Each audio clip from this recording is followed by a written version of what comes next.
अत्यंत अभिमानाचा दिवस आहे। या जिल्ह्याचे सुपुत्र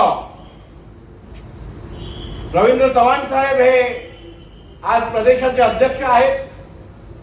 त्यांच्या नेतृत्वात आता योग असलेल्या नगरपालिका, नगर परिषद, महानगरपालिका या निवडणुका होणार आहेत। आणि राणे साहेब, तुम्ही सांगितलं तसं 3 तारखेला ज्या वेळेला संपूर्ण महाराष्ट्रात आपल्याला भारतीय जनता पक्षाचं कमळ हे अगदी डोलाने फिरताना दिसेल, त्यावेळेला तुम्हाला आम्हाला खरोखर अभिमान वाटेल, कारण हे यश आपल्या जिल्ह्याच्या सुपुत्राच्या नेतृत्वात आपण सगळ्यांनी प्राप्त केलं असेल। आणि म्हणून आम्हा सर्वांवर अत्यंत मोठी जबाबदारी आहे की येणाऱ्या काळात सिंधुदुर्ग जिल्ह्यातील मला वाटतं 4 नगरपालिकांच्या निवडणुका आहेत।